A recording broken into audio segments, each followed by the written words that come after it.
네, 여러분 안녕하십니까. 1월 3일 금요일 KTV 뉴스 시작합니다. 최상목 대통령 권한대행이 제주항공 여객기 사고 유가족에 대한 꼼꼼한 지원을 당부했습니다. 최 권한대행은 정확하고 신속한 사고 조사를 강조하며 음성과 비행 기록 분석에도 속도를 낼 것을 주문했습니다. 신국진 기자의 보도입니다. 최상목 대통령 권한대행은 오늘 오전 제주항공 여객기 사고 중앙재난안전대책본부 8차 회의를 주재했습니다. 최 권한대행은 어제부터 희생자들의 발인이 시작됐다며 복지부와 지자체를 중심으로 장례가 집중되더라도 혼란이 없도록 최선을 다해 지원해달라고 주문했습니다. 그러면서 생업을 뒤로 할 수밖에 없는 유가족들의 어려움은 커지고 있을 것으로 짐작된다며 꼼꼼한 지원을 당부했습니다.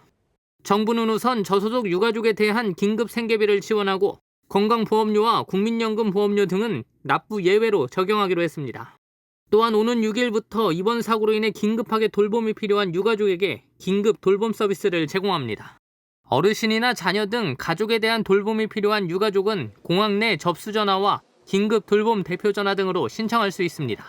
최 권한대행은 여기에 유가족을 위한 정부의 추가 지원 방안도 검토해 보완하겠다고 밝혔습니다. 이번 사고로 생계의 어려움을 겪고 계신 유가족분들에게 조금이나마 부담을 덜어드리고자 합니다.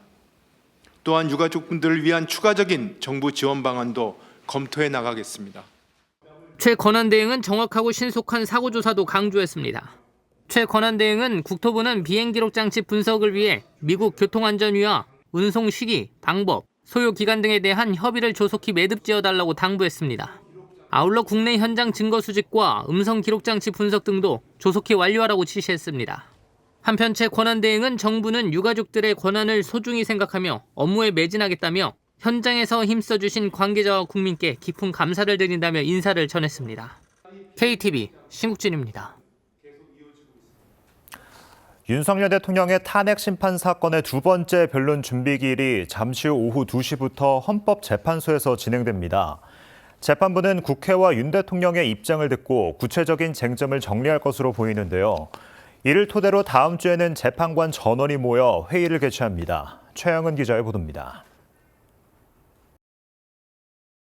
헌법재판소는 오늘 오후 윤석열 대통령 탄핵 심판 2차 변론 준비기일을 진행합니다.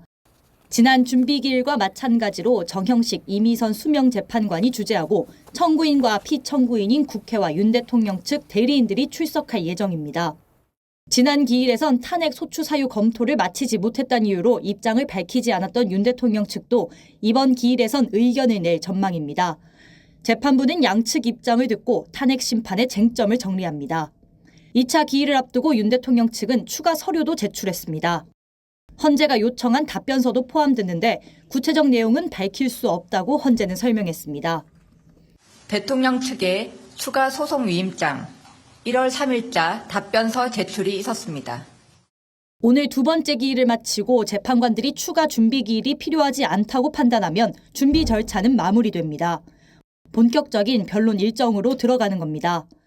헌재는 심리에 속도를 낸다는 입장인 만큼 정식 재판은 이달 안에 시작될 것으로 관측됩니다. 문영배 헌법재판소장 권한대행은 이런 가운데 다음 주 재판부 전원을 소집했습니다.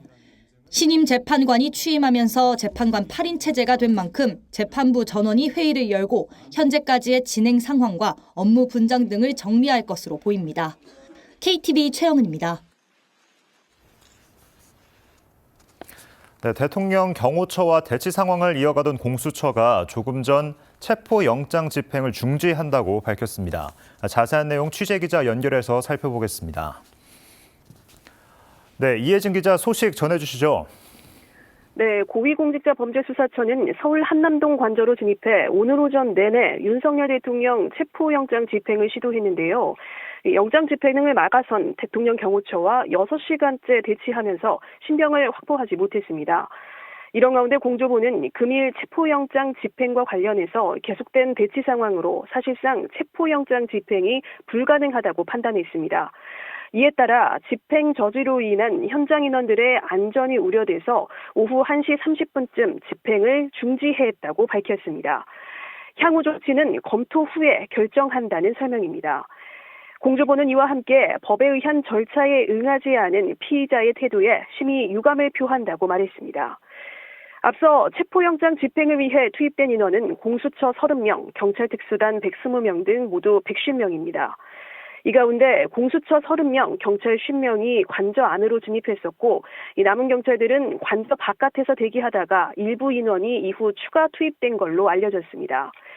공수처와 경찰 등으로 꾸려진 공조수사본부는 경호처장에게 체포영장과 수색영장을 제시하고 협조를 요청했지만 경호처장은 경호법과 경호구역을 근거로 수색이 불가하다는 입장을 밝힌 걸로 전해졌습니다. 경찰은 관저 인근 돌발 상황에 대비해 기동대 45개 부대 2,700여 명을 배치한 상황입니다. 경찰은 체포영장 집행의 모든 과정을 체증하고 있으며 지금까지 공무집행방해로 체포된 인원은 없는 걸로 전해졌습니다. 공수처는 윤석열 대통령 체포영장 집행을 앞두고 그동안 조사실이 있는 정부 과천청사 출입 통제를 강화해왔습니다. 체포영장 집행이 임박한 지난달 20일부터 건물 주변 주차 제한 조치를 시행했던 상황입니다. 공수처는 윤 대통령 대상으로 질문지 100여 쪽 분량을 준비한 걸로 알려져 있습니다. 조사 과정을 영상 녹화하는 방안도 검토한 걸로 전해집니다. 새로운 소식이 들어오면 추가로 더 전해드리겠습니다. 지금까지 용산 대통령실에서 전해드렸습니다. 인플루엔자 독감 의심 환자가 최근 모든 연령층에서 증가하면서 보건당국이 백신 접종을 서둘러달라고 당부했습니다. 질병관리청에 따르면 지난주 인플루엔자 의심 환자는 1000명당 73.9명으로 지난 2016년 이후 최고치를 기록했습니다. 질병청은 백신 접종을 통해 충분한 예방 효과를 기대할 수 있고 치료제 내성에 영향을 주는 변이도 없는 것으로 확인됐다며 접종을 독려했습니다. KTV 뉴스를 마칩니다. 저희는 언제나 국정 소식을 한 걸음 더 빠르게 전해드리겠습니다. 다음 주에 뵙겠습니다. 고맙습니다.